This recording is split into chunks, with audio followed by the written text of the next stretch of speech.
చుచున్నది. తర్వాత అధ్యాయము వినాయకునికి ఆధిపత్యము. కొంతకాలమునకు పార్వతీ పరమేశ్వరులకు కుమారస్వామి జన్మించాడు.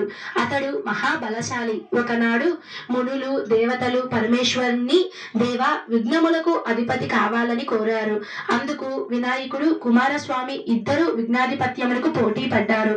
అంతటా శివుడు నాయనలారా, ఈ ముల్లోకాలలో కల పుణ్యనదులలో స్నానమాడి ముందుగా నా వద్దకు ఎవరైతే వస్తారో వారికి విఘ్నాధిపత్యము ఇచ్చేదనని పలకగా, గజాననుడు తండ్రి నా అసమర్థతను చాటుటకు ఇట్లా చెప్తున్నాను అని వేడుకొనగా, అంతటా పరమేశ్వరుడు దయాళుడై సకృన్నారాయణేత్యుక్త్వాపు మన్కల్ప శత్రయం గంగాది సర్వ తీర్థేషు పుత్రక కుమార, నారాయణ మంత్రమును ఒకసారి జపించిన వారికి ముల్లోకాలలో కల సమస్త నదులందు స్నానమాచరించిన ఫలితం కలుగునని చెప్పగా, ఆ గణపతి కైలాసమునే ఉండి నా కుమారస్వామి తాను వెళ్లే నదులకు గణపతి ముందుగానే వెళ్లి స్నానాదులను ఆచరించి ఎదురు వస్తుండేవాడు.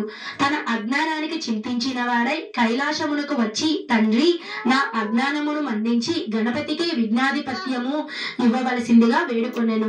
అంతటా పరమేశ్వరుడు భాద్రపద శుద్ధ చతుర్థి నాడు గణపతికి విఘ్నాధిపత్యము ఇచ్చారు అని మన పురాణాలలో ఉంది. ఆనాడు సర్వ దేశస్థులు విఘ్నేశ్వరుని తమ శక్తి కొలది కుడుములు, ఉండ్రాళ్ళు, టెంకాయలు, పళ్ళు మొదలగు భక్ష్య భోజ్యములతో యథాశక్తి పూజించారు విఘ్నేశ్వరుని.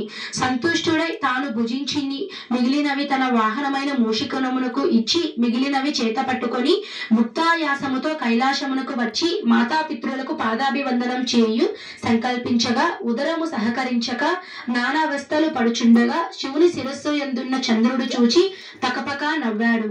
గణపతికి కోపం వచ్చి తన దంతపు కోరను విరిచి చంద్రుని మీదకు విసిరాడు.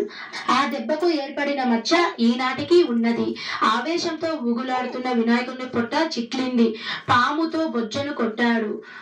కుమారుడి పరిస్థితి. పార్వతీదేవి ఉగ్రురాలై చంద్రుణ్ణి చూచి, ఓరి చంద్ర, నీ కంటికి నా కుమారుడు అంత చులకనగా కనబడ్డాడా? అందగాడనుకుంటున్న నిన్ను చూసిన వారికి నీలాపనిందలు కలుగుతాయని శపించింది. ఆ జగన్మాత శాపానికి చంద్రుడు గడగడలాడిపోయాడు. జగదీశ్వరి పాదాల మీద పడి శాప విమోచనం చెప్పమన్నాడు. శాపం ఉపసంహరించబడదు అన్నది కాత్యాయనీదేవి. దేవతలంతా కలవరపడి, తల్లి చంద్రుణ్ణి క్షమించు, చంద్రుణ్ణి చూడకుండా ఉండడం ఎవరికీ సాధ్యం కాదు.